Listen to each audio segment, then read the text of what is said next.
Bonjour à tous, salut et fraternité. Alors, je suis en train de constater quand même, en écoutant, enfin, je regarde très peu, les commentateurs, etc. Notamment hier soir, euh, à C'est dans l'air, une émission que je regarde jamais, mais là je suis pas chez moi. Enfin, je suis chez moi, mais ailleurs que chez moi. Et, et, et donc, c'est c'est dans l'air, la condescendance de, de ces journalistes et autres par rapport à l'Angleterre et par rapport à la Grande-Bretagne et la façon dont on a tendance à se moquer d'eux et à ridiculiser. Il y a plus le Brexit, le Brexit, voilà. Et puis évidemment le Commonwealth qui représente plus grand-chose, venant de la part de gens d'un pays, nous, le nôtre, qui est une monarchie élective quasi absolue, qui n'a rien à voir avec la démocratie anglaise qui existe depuis bien avant la nôtre.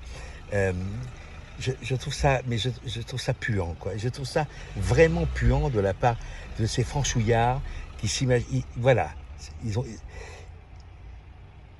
je n'oublie pas jamais que finalement en 1940, si les Anglais n'avaient pas été là pour sauver l'honneur, on serait germanisé totalement. On est déjà pas mal, hein, et américanisé.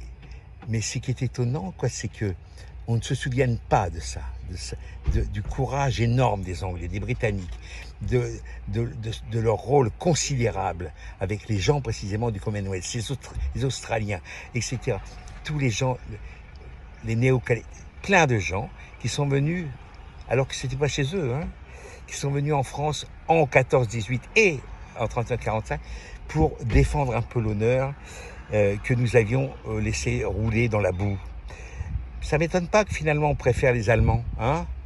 Finalement, il y a une sorte de collaboration ancienne avec les Allemands, quel que soit le régime. D'accord? Moi, j'aime les Anglais. Et je dis pas God save the Queen, je m'en fous. Mais la République, attends, tu vois un petit peu la note de République? La République bananière, on a des leçons à donner. Franchement, je préfère une monarchie à la scandinave, propre, nette, impeccable, où le moindre écart par rapport à la vie publique, hop, dégagé, le mec est dégagé. Le mec, il utilise sa carte de député pour payer des trucs privés, il est dégagé immédiatement. Ça s'appelle de la démocratie. C'est la vraie démocratie. Pas cette espèce de république bananière lamentable de gens corrompus. Je ne dis pas que les Anglais sont pas plus corrompus que... En tout cas, je sais pas, il y a une sorte de... En tout cas, ils ont bien sauvé l'honneur. Vraiment, vraiment, vraiment. Hasta la victoria.